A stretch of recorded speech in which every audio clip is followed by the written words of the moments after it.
Hi everyone, Florence and Luke from LDB Group. Today we're going to discuss the 2026 federal budget in a Q&A format. Everything we discuss today is general in nature and we are awaiting legislation for the proposed changes. Before you make any decision in respect to these announcements, we encourage you to speak to one of our advisors and seek tailored advice relevant to your position and needs. Hi Luke. Hi Florence. How are you today? Well, thanks. Looking forward to talking about the budget. Exciting and some interesting things to be discussed today. It was, yeah. All right, with further ado, let's get started because we've got quite a lot of questions to get through. What makes the 2026 federal budget historically significant and why should Australians and our clients pay attention? Look, it's been a really interesting budget. We've had very limited tax reform for the last 25 years. And so what we would be seeing, and what the press is saying, is that this is one of the most important and ambitious budgets in decades. And really it contains the most significant tax reforms we've seen since 1999. And what are the biggest tax changes every Australian and our clients need to understand from this budget at a very high level, because we're going to get to the details a bit later on? Absolutely. Yeah, we've seen some pretty big changes to CGT, negative gearing restrictions that have come into place, minimum tax rates for trust distributions, and then a range of business incentives mixed in with the usual personal tax cuts that are thrown out there to voters. And when do these changes actually take effect? Is it immediate or are there transitional periods? Absolutely. Look, most of the changes are going to be stepped in. Probably the big one relating to negative gearing applied from budget night. The remainder of them are scheduled to phase in from 1 July 2027, and the big one relating to discretionary trusts will kick in from 1 July 2028. And which measures are already law versus which ones we're requiring legislation to pass Parliament? Well, at this stage, most of the proposals we're seeing still need legislation. Probably the main one that people have already heard about will be the superannuation reforms that contained in Division 296, and that was actually passed back in March 2026. The rest of it is a bit of a watch this space. Okay. And how does this budget compare to previous budgets? This is the fifth budget from the Albanese government. And as we said, it really contains some of the most ambitious tax reform packages. Reform being a touchy subject for some, but we'll get into the main changes and talk through what that means in a non-political version. Yes, definitely. Okay, we're going to go to section 2, which is personal tax and individuals. Are there any changes to the tax brackets or the top marginal tax rate? The top marginal tax rate is unfortunately not changing. The main bracket change is going to be at the lower level, which is between $18,200 and $45,000. And the rate will shift there from 16% down to 15% for the 2027 financial year. The 2028 financial year, it will reduce further to 14%, which saves people, around about $270 a year in 2027 and $530 odd annually from 2028 onwards. Okay, thanks, Luke. And what is the working Australian tax offset that we've been hearing about and who qualifies? Yeah, this is a permanent $250 annual offset that's going to be applied from the 2028 financial year. It's targeted to affect most working Australians. About 99.7% of 13 million workers will be eligible, and they'll receive that full offset, which equates to around about a cup of coffee a week. Okay. It's not much, but there's something there. Yeah. And just to clarify, is that on all income types or is it just wage earners? It's really only employment and business income. So anyone that's receiving income from investments wouldn't qualify. Okay. We've also heard about this $1,000 instant work-related deduction. Can you just explain how that works and the benefits and maybe in some instances where it's not a benefit? Yeah. Look, it's been couched as a simplification measure. It's something that will apply to anyone that's earning income from employment, and it will enable them just to claim a flat $1,000 amount for work-related expenses. It does mean that you won't be able to claim other specific deductions that are maybe there. And so therefore, we'd probably see this applying to very simplified tax returns, maybe certain occupations that typically have higher claims. So for example, real estate agents or anyone that's using their cars, travelling salespeople, for example, would typically still be better off claiming their actual deductions. Yep. And clients and people new to LDB can work with the advisors to work out the best way and best approach. Absolutely. That's part of what we offer, is really this focus around making sure that you're able to claim the most that you can. And we would certainly, as part of any tax return preparation, be considering your options there with regard to the standard claim. Okay, moving along to superannuation, not too much there, but can you just explain if there are any changes to the superannuation contribution rates or caps this budget? The big one is the super guarantee charge is going to increase to 12% from 1 July. That was already expected. We've seen that essentially completing the 30-year phase-in from when superannuation was first introduced. Mm-hmm. At this stage, that's probably going to be the end of any increases, but it does mean that remuneration paid to employees on a super inclusive basis for most occupations will increase. Okay, and we've been hearing a lot about this payday super. When does it start? And I guess there's been some ambiguity with the timing and when payments are due. Yeah, so it is quite a significant change and has been announced over probably the last 12 months. It's going to impact any employers that are paying staff, and they will need to properly pay their superannuation within 7 days of each pay cycle, commencing from July 2026. It's quite a big change because previously super could be paid within 28 days from the end of a quarter. And so it's going to require all employers to be a lot more prompt in arranging their super payments, because 7 days is not a lot of time. No, it's not. And we'll get to the CGT capital gains discount changes later on, but do they apply inside of superannuation? No. Interestingly, they've retained the existing discount, so 1/3 discount that applies for self-managed super funds, and we're not expecting to see any changes there. So that's largely locked in. Okay. And lastly, with the superannuation side of things, what is Div 296 or Division 296 rather, and how does it affect our clients? Yeah, look, this is law that's already passed, and we've seen a lot of commentary on that coming through to date. It's an additional 15% tax on super earnings above $3 million, where your member balance exceeds $3 million, that is, which will bring the total tax take to around about 30% for a non-pension balance. It's going to apply from 1 July this year, and it's going to represent quite a significant change, particularly for high value member balances that are in super, whether that's self-managed super or any other super account. We're doing a lot of work at the moment with our clients to analyse the impact on their balances and ascertain, if there are any changes that need to be made to optimise the tax position. Yeah. Okay, moving along to capital gains tax, which is a big one. Huge. And understanding the fundamental changes. So what is the biggest change to capital gains tax, and why does it matter? Yeah, so these changes are reversing structural changes that were made back in 1999 that introduced the 50% CGT discount. And back then, there was a concession called indexation that applied when there was a capital gain. And what that meant was that the cost base for the purchase of CGT assets would have an automatic indexation applied. When that was cancelled, they introduced a CGT discount, which was a flat 50% reduction on the capital gain for individual and trust taxpayers. And it applied to most assets and meant that you would only be paying tax on half of the gain, essentially.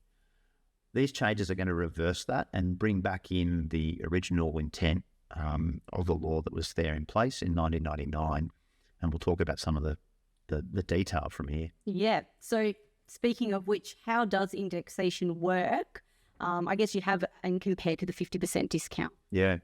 So it's really a fundamental change in the way that the gain is calculated. What we'll be seeing here is that the cost base, which is the purchase price and all the ancillary costs that go into the acquisition of the CGT asset, are going to be indexed for CPI. We're not quite sure what the rate will look like, but that will be provided each year, and means that really only the real gains, as in those gains above inflation, are going to be taxable. Okay. And in your opinion, will indexation be better or worse than the 50% discount? Look, in a lot of cases, it is going to be worse. The reality is it's going to depend on the circumstances. In periods of high inflation, and particularly where you've got long holding periods, it may actually result in a better outcome. In periods of low inflation or for shorter term holds, you'll definitely see a more adverse impact. Okay. And when does exactly this change take into effect, and what are the transitional rules? Yeah, so it's quite a critical date. This is a change that's coming in from 1 July 2027. And there is actually going to be a split, so a split calculation for assets that are acquired before that date, which means there'll be a degree of complexity in the capital gain tax calculation. We'll be able to apply the discount up until that date, and then from that date onwards, we'll be able to apply indexation using market value assessments. Okay, so if a client sells an asset between now and June 27, do they still get the 50% discount? They do, yeah. So from budget night, which is 12th of May 2026, through till the 30th of June 2027, they'll retain the full CGT discount, keeping in mind that capital gains tax is calculated on contract date, not settlement. Okay, and in what happens if I or a client buys an asset before July 27, so not one that they already hold, but a new one, and sell it after? Yeah, so we'll have this split calculation that's going to be required. The 50% discount will apply on the gains that are relevant up to 1 July 2027. And then from 1 July 2027, indexation will apply on the cost base. So maybe a little bit of a benefit. So it's the date that you've acquired. It is, yeah. Okay. And how do I value my assets as at 1 July 27 for the transition rules? Yeah, there's going to be a couple of valuation options. Probably the most common one will be to obtain a formal valuation, or alternatively use one of the ATO apportionment formulas that they're proposing to develop. This will be a good opportunity, really, particularly for property holders to consider reaching out and getting specialised advice, including our LDB property team, who are doing a lot of valuations for clients already in the SMSF space, and will be focused on getting the right valuation for clients on this special date. Okay. And what is the 30% minimum tax on capital gains, and who does it affect? Yeah, this is quite an interesting one. It is going to be affecting all taxpayers that are individuals and trusts, and is going to apply a 30% floor to the capital gain. So this is outside of the marginal tax rate. It does mean that it's really going to impact lower income participants and lower income asset holders, and those who are on higher incomes will still have the marginal tax rate apply, which will typically be higher than that 30%. Okay. And is anyone exempt from the 30% minimum CGT tax? At this stage, they have indicated that anyone that's on a means-tested income support payment, so something like the age pension or job seeker, will be exempted from the minimum tax as long as they've received a payment from one of those support services in the year that they realise the capital gain. Realisation being, of course, that contract date. Okay. And does the CGT change apply to my family home when I sell it? No, this stays. The main residence exemption is still going to stay in place and will continue to remain there unchanged. Okay. And does the 30% minimum tax apply to capital gains in my tax return this year? No. So it's only going to apply from 1 July 2027 onwards, which is the 2028 financial year is how we refer to it in accounting terms. So it's really going to be a future change, something to be mindful of. Okay. And what about investment properties? Are they affected by these changes? Yeah, so they are going to be fully affected. Investment properties will be subject to indexation and the 30% minimum tax from July 2027. Okay. And do the CGT changes apply to other investments, or is it just property? They do. They're going to apply to all CGT assets. So that's including shares, commercial property, even collectible assets. And what happens with the pre-1985 CGT assets that were previously exempt? Yeah, so part of this regime change is going to be bringing all of pre-1985 CGT assets into the CGT regime. It's quite a significant change, albeit there's probably not that many clients that have assets from that era these days. They're getting less and less common, which does mean that any capital gain that's accruing from 1 July 2027 on these pre-CGT assets is going to be taxable under the transitional rules, and again will require a form of valuation. Okay. And is there any special treatment for new residential property bills? Yes, this is one of the interesting carve-outs that the CGT discount is actually going to remain on through a period of time, and assuming there are no further changes. So for new builds, they'll be able to choose between the 50% discount or indexation, and that decision will be made when the property is sold. Okay, so essentially 2 capital gains calculations to decide the right outcome. That's right, yeah. To get the best outcome for a taxpayer, we'll be looking at both avenues of calculation. Okay, one that's been asked quite a bit is, what about the small business CGT concessions? Are they affected? Yeah, look, it's a bit of a lost opportunity. They are totally preserved as they are at the moment. They are quite complicated, and so having them remain as they are unchanged is a little bit of a problem. We would have liked to have seen a little bit more of a relaxation of some of those rules and make them more commonly applied to a lot of the sorts of CGT events that can apply to small businesses. Okay, now moving on to another hot topic, and property and negative gearing. Let's start off with what exactly is changing with the negative gearing and when? Yeah, look, this is going to be one of the major changes. From 1 July 2027, losses on established properties that are purchased after budget night are only going to be deductible against rental income and gains from properties. And does negative gearing end completely, or is it just changing? Look, for the most part, it's going to be quarantined. So applies to residential properties only. Losses aren't eliminated, they're just set aside, and that means they can't be applied against wages or other forms of investment income. They can be carried forward and applied against future income from property, or ultimately a capital gain when the property is eventually sold. Okay. And what is the cutoff date for negative gearing changes? Yeah, so the change is the hard cutoff from budget nights. So it's properties acquired after 7:30 p.m. Australian Eastern Standard Time on the 12th of May 2026 are going to be affected. All existing properties are going to be grandfathered. Are my existing or our clients' existing investment properties affected?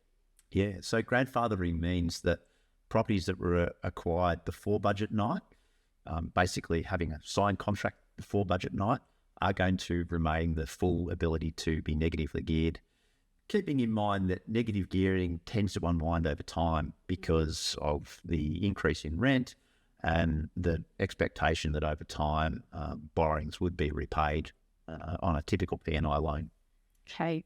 So what about if I bought between budget night and June 27? Yeah, there is a transitional period to enable the roll-in of these rules. So if you have acquired after budget night, you will still be able to negatively gear, but it will just run for the 2027 financial year or up to the 2027 financial year. And then from 1 July 2027, that's where the quarantining will kick in. Okay. And what counts as a new build for negative gearing purposes? You were still to see the detail on this. It would typically be regarded as a dwelling that's genuinely adding to supply. So new construction, knockdown rebuilds, anything that's introducing new dwellings. Okay, and I did hear somewhere, and again, it's subject to the legislation. If you knock down and it's one dwelling, it might be out, but if it's knocked down and 2 dwellings or more, it's in. So there's a lot of detail that needs to come out. A lot of ambiguity so far. We're really looking forward to seeing what the actual legislation says. Definitely. Can you still negatively gear, if I buy a new apartment off the plan? Yeah, so as long as it's for a new build, new residential properties will continue to be eligible for full negative gearing. The intent there is obviously to encourage investment in new property. And just to confirm, does this apply to commercial properties or is it just residential? Yeah, it's only residential. There are no changes to commercial property or other asset classes like shares. They'll still continue to be able to be negatively geared. You touched on this before, but if you could just elaborate a little bit more, what happens to the carry forward losses if you never make a capital gain? Yeah, look, this is a bit of an unknown area. At the moment, it is indicated that it's a potential permanent loss. If there are insufficient property income or gains, the deductions may not be utilised and may be permanently quarantined. We'll have to wait for the legislation. The expectation is there that other future property income may be able to be applied, but we'll wait and watch this space. So you might be able to use it on your consolidated investment or property portfolio. That's our understanding at this stage, that a positively geared property and a negatively geared property may work well together.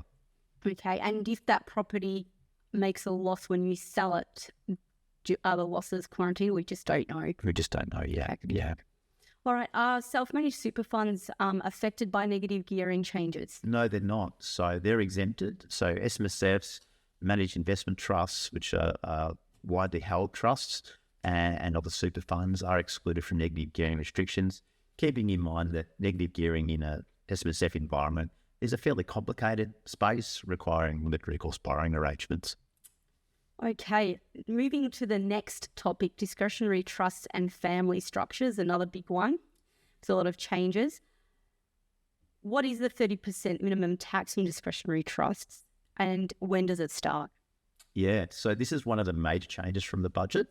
From 1 July 2028, trustees will pay 30% tax on trust income and beneficiaries will be provided with a non-refundable tax credit.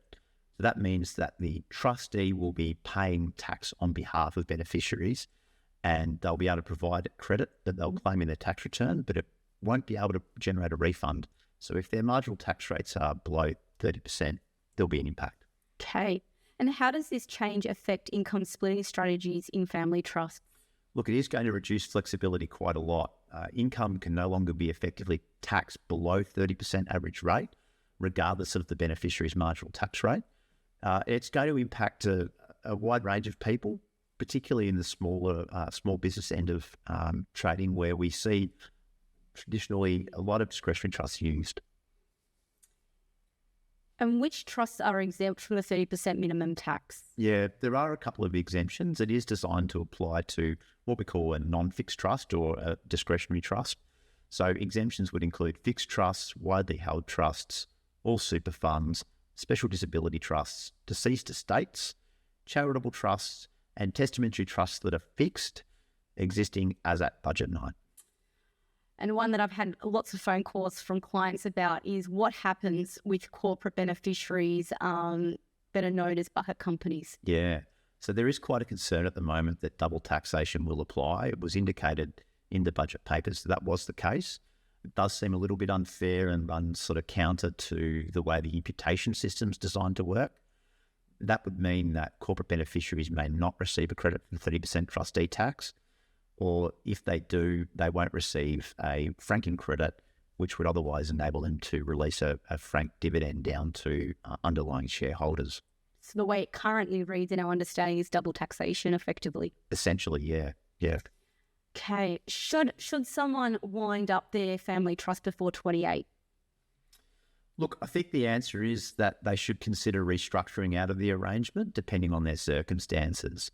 There is proposed to be a rollover relief that will be available from 1 July 2027 to 30 June 2030 that will allow for CGT-free restructuring. Of course, we're always nervous of any CGT rollovers because they are historically quite complicated, but we would be hoping that we would see a sort of wholesale, broad-based CGT rollover scheme. Is there any adverse consequences that might come out of or as a result of the rollover? Yeah, look, the main issue we would be concerned by is the fact that if the rollover doesn't apply, that CGT might be triggered at an earlier stage, and potentially in some circumstances that may be advantageous because it will enable a reset of cost base and taxation of the gain using the discount. Okay. Is there any other taxes that we need to be conscious of? Yeah, look, I'm very conscious of the fact that stamp duty is applicable. So certainly for any real property, any time we're transferring real property, stamp duty can apply. And in some states, there is still stamp duty on business assets that can apply as well, particularly WA and Queensland. So I think depending where you are, you want to make sure you get specific advice regarding stamp duty. Definitely. Does the primary production income get the 30% minimum tax? We understand at the moment there's going to be a farming exemption, which means that any primary production income, including capital gains, will be excluded from the new 30% minimum tax regime. Okay. And is there anything on testamentary trust in this regard? Yeah, look, it's at this stage mixed treatment. Existing testamentary trusts, so the trusts that are in existence from budget night, are going to be excluded from the measures, but newly created testamentary trusts are proposed to be affected, assuming that they are discretionary in nature. At the moment, there's a carve-out for fixed testamentary trusts. So that would mean that even if you have it documented in your will at the moment, on the basis that the test individual has not passed away, then they would potentially be at risk and may need to be adjusted. Okay, so some work maybe to review your wills. For estate planning, yeah. And look, we'd always encourage that. It's always good to make sure that your estate planning needs are up to date and tested out every probably couple of years. Definitely. How many small businesses will be affected by the trust tax changes? It's quite significant. Discretionary trusts are quite a common tool that are used in all businesses, really. There's around 350,000 active small businesses that operate through discretionary trusts. Yeah. Quite a lot. It's a big impact. Yeah, absolutely. What happens to beneficiaries whose tax rate is below the 30%? Yeah, this is where the really bites in. There's not going to be a refund of that withholding tax. So there will be a minimum rate of 30% applied, taxed at the trustee level, and any excess tax is not refundable if their marginal tax rate is lower. This means that it's probably going to impact a lot of smaller businesses more than it would larger businesses. A family that's splitting income of, say, $120,000, splitting $60,000 between two individuals, they're the ones that will carry the most burden here in terms of the change in tax rates. Okay, and moving along, how does this, if we know, interact with Division 7A and private company rules? Yeah, look, in one respect, it's going to add a layer of complexity. We'll need to really carefully consider the interaction with existing anti-avoidance rules in regard to restructuring. What we will probably see with respect to bucket companies is a reduction, and that seems to be the main area the ATO were concerned by and the mischief they were trying to address. These rules are going to really change the landscape in that respect. And a question without notice, do you think this will help alleviate the ATO with professional services income in that it has already got the minimum tax at 30%?